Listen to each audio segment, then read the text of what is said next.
Yeah, I honestly the trivia was one of the coolest things that I think we started doing. I think that was kind of the turning point, at least from what I could tell in our podcast, kind of starting to pick up a little more. Even just the quality of it just going higher. Because instead of us just talking about the episode for an hour and a half, now we have like games, trivia, and I think interacting with the audience. One of my favorite things about getting to do this because it's still kind of weird to me that people like it enough to write in and keep up to date and listen every week. I think that's really awesome, and I'm super grateful for that.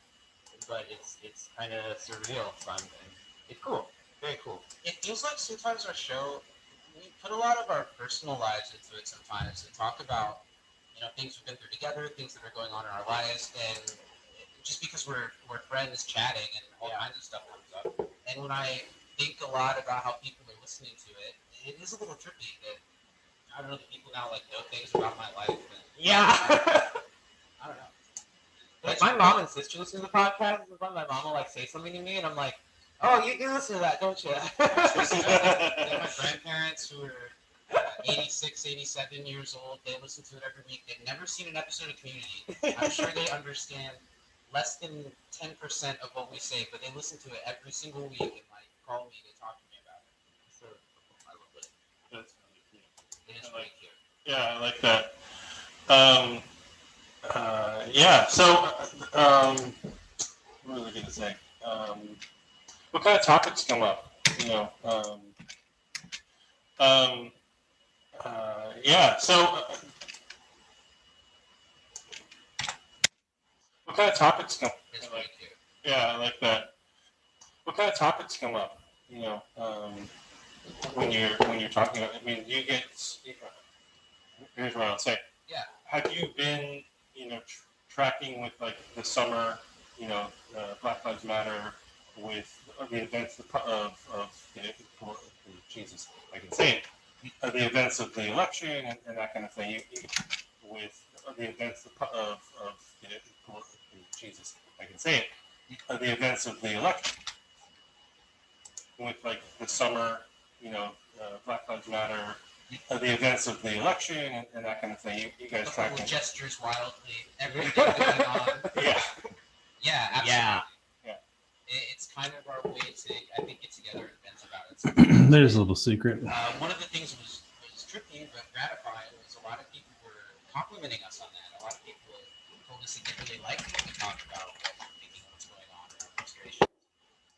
We end every episode saying Black Lives Matter, which I think is important to keep hearing even months after the kind of excitement stopped. Yeah, I think that we didn't necessarily start talking about it because we were like, oh, let's get ahead of this. It was more so like our voices are out there, and every voice that is heard by more than just people in the conversation, it's not even an obligation or responsibility, but it's just the right thing for us to do. To say how we feel about it, and I don't know. I feel like everyone was kind of going through a state of what the hell's going on, and so if I think us included, both being in a very red state for Zach and me being in Chicago where there were, protests and a lot of tensions just in the air for months at a time, we found our way to kind of process that out loud together. So I'm grateful that we kind of had the podcast to do that on. And I'm glad that, people maybe got anything from that. That's pretty cool. It's pretty cool. Yeah. You know what it was for me? I think George Floyd happened like our second or third podcast when we were about to record it. And there was just a lot of, especially coming where I come from, a lot of conversations that felt like if you don't stand up and say something, that's being complacent and that's being on the wrong side of things. And I just felt like we were doing this stupid show about community. And if we, I don't know, it just felt like I had to say something. Yeah. Or else we're not allowed to like be silly and joke around. I don't know. Yeah, That time specifically was really cool. still one of my highlights of being through this podcast was one of the very first things we were a part of, which was the season 1 rewatch that raised money for the Black Lives Matter organizations. I think that was really cool to be a part of, and that's still something that like I'm very proud to have gotten to participate in. Both for that reason, and that was one of the things, bringing it back to community, that made us feel like a part of it, and made us that we made some of those relationships with people like Ed and Dom and Andre. Dom and Andre, yeah, people that, we all hopped each other's shows now. It's really cool. I want to do another one, season 2 pre-watch. Yeah. Yeah. Everybody's money for the same thing. Yep, I would love to do that. I was, I think I had a lot going on at that point. I was finishing up school and some other things, but yeah, I would love to be part of that. I make a little bit of that. I make a little bit of that. I had a lot going on at that point. I make a little bit of that revenue and that kind of thing from podcasting. I had a little bit of Patreon money, and I was giving that monthly for a while, donating that. And something I did, this month, a book was recommended to me, and I bought it and I bought it and gave out a copy to someone. So, I bought it and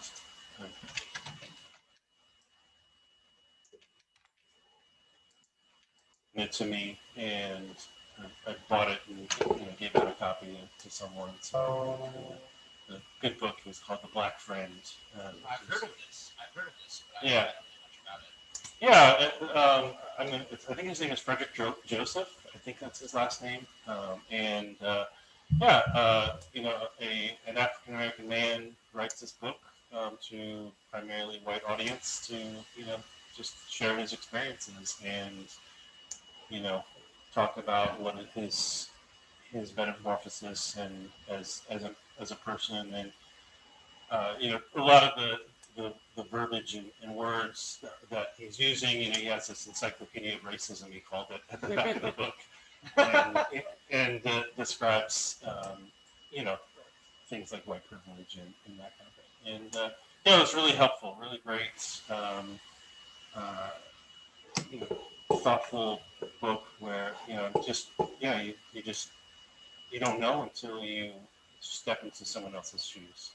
And I think that's the biggest takeaway that I can say is just for me as a white guy, just as often as I can try to understand and get into someone else's shoes and try to understand, just process what it would be like. And so so I think that's what the community can.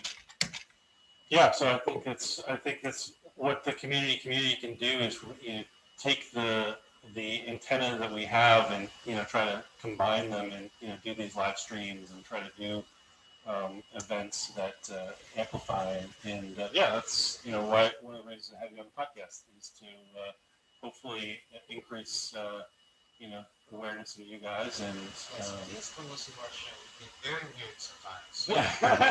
I'm getting weird with this. Yeah, no, it's really great. I was listening to a couple of the episodes, and I've listened to this last one about epidemiology, and it was just great. The trivia of what you have to say about the show. So one of the things, though, I'm totally jealous of having a co-host. I don't have a co-host. It's me talking. I get that. So what's it like having a co-host? Tell me more about that. Having a co-host is so nice, and I don't know. The more we do it, the more I realize how glad I am that it's Steven, because he's such a good yes man and a hype man, and he won't let anything fall, and he's always there with like a positive comment and a laugh and a smile, and we always throwing in some good quips, and I love doing it. Yeah, it'd be weird not to have a co-host. I can see why that would be weird. Yeah, I think Zach and I are like we're two sides of a coin that we complete each other. It's because we kind of. I feel like any place where the other person may be like lacking something, the other one's always there to kind of pick up and fill in that. Gap. In a lot of the places that we're both lacking in, we can revel in together. Exactly. So we're definitely very different, and of course have such different, like growing up in backgrounds and experiences and feelings. But it is one of the situations where just like the same stuff makes us laugh, and when you have that in common with someone, and it's like the same, like especially when it goes deeper than just the same stuff makes us laugh, the same like bizarre stuff that shouldn't make us laugh makes us laugh. Yeah. that's where I think we really mesh well together. Yeah, I've gotten to know you guys just a tiny bit from the community, and some of the events that we've done, the live streams, playing Among Us, and that kind of thing. And yeah, I mean, I can tell there's a great chemistry between the two guys. I think there's a great, not just I think as individuals as well. Like, I resonated well with both of you. So I think it's fun. Yeah, sure. Doing your podcast the other day with the three podcast. Yeah, that was fun. That was super fun. Yeah, a lot of fun. And so my selling point to you guys, for you guys to the listening audience, dear listener, please pick up their podcast because it's. I think it's just you can tell the personality is really great. So, and it's funny because that's why I stopped doing a rewatch podcast like after episode 2. I was like, what do you say about it? Yeah, I have opinions about this show, but like, man, it's gonna be like half an hour because it's just one guy. And there are definitely episodes that, when we look at what's happening so closely, it feels a little sillier to be diving so deep into something that's not so. I don't know. There's not a lot of layers to what's going on screen, but there are so many episodes of Community where there are a ton of layers, both in what they're referencing and what they're doing plot-wise, and what all the characters are going through within the reference that they're doing. And often there's plenty to talk about. We don't always agree, which is the best ones. Yeah, disagree. So, what do you enjoy most about your co-host? Oh, I'll go first.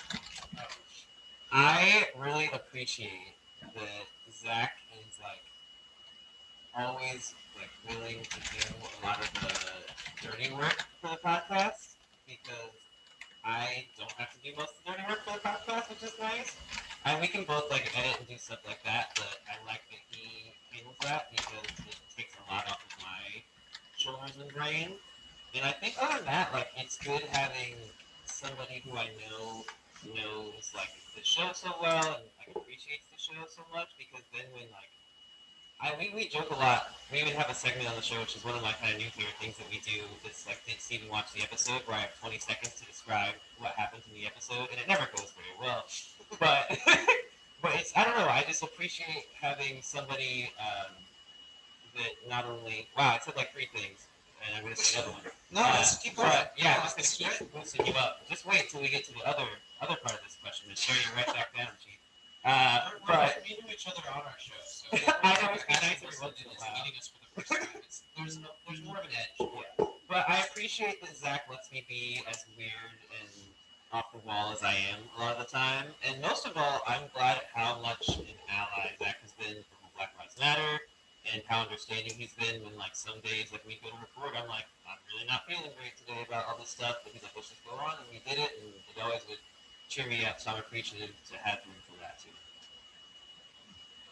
Well, some of that point, I'll throw that right back at you, buddy. I don't know how many times, especially early on, where we were not doing so well, and as soon as we turn the microphone on and start kind of jabbing at each other, talking about Community, or watching Community, podcast, it just has been I don't know a huge help for my mental health, like this not just the summer goings on, but the pandemic and being cooped up at home, and the connection that it's brought me, and rekindling our friendship has meant so much to me. And on the other side of that, kind of what I said is just Steven's positivity, and he's always there with a smile and a laugh, and that's really nice. Not a lot of people are like that, and most people that are smiling and friendly all the time, they seem like dead behind it. You know what I mean? Because there's no edge. But Steven's one of those people that is truly that kind and nice and caring, but he's also an active member of society who understands the struggle. Love you, man. Love you, man. Nice. How long have you guys known each other? Not as long as you think, probably. Yeah. Was it sophomore or junior year? Do you want to count sophomore year? Or do we just want to start junior year? Okay, so I just turned 24, Steven's 23. Easiest edit ever. Our sophomore year of high school, but really didn't become super close until our senior year and our first year out of high school. So like 6, 7 years. 6, 7 years. Yeah. That's pretty good. I mean, that's like, a pretty yeah. long time. yeah. I mean, it's not like. I mean, you guys aren't old, so Yeah. it's a pretty good chunk of your life. So. I don't think you come off. Yeah, you don't seem seem very bad. Who, me? Yeah. Who else? I didn't hear you. When you No, I don't think you come off. No. I mean, I'm only 40, so like, Yeah. hopefully. I But, was testing your younger. Yeah, you don't. And I also What I think a 40-year-old looks like. 40-year-old. you're being kind. No, You're I'm- staring at me right now. Oh yeah, now that I look a little closer. Yeah, there's the just the bald head and it's it's actually because I've had a haircut and so it's like not. But it does this. Let's see, it's not good. We all can say it comes out on the side and they turn into Friar Tuck. Then it's like, oh god, this guy, how old is he? Yeah, so, I appreciate that. I hope that you have a heart about it. Does engaging with community help with that? Because it's a very, even now that we're freshly out of high school, it seems like there's this Instagram, Twitter group that's finding community that's very, very young, and that I feel kind of got in touch with. But it helps me feel, I guess, a little more connected. Makes me feel a little, even though it's our show, it's really having this second look. Yeah, it does have a younger, in the Discord, the proper Discord, the community Discord where there's like 4,000 members. It definitely skews young. I mean, there's like high school kids in that group, and so it feels I weird. notice a lot of that. Yeah. It feels weird to be in that group and like chat that much because it's like, oh, but at the same time, I also like going in every once in a while and just do like ask me anything like about me or anything. 'Cause All right, folks. If you want to catch the rest of this, it's Well, listen, if you want to see the rest, listen to the rest of this episode, you have to check it out when it drops in a few weeks. Thanks for Zach and Steven to join me for this episode. That's how, that's how it's done. A lot of times I mess up so much that I have to cut and paste and really, really edit. But we had such a fun conversation. It went really well and easily that I'm not having to do too many edits, which is super fun. So anyway, bye for now. Ta-ta for now.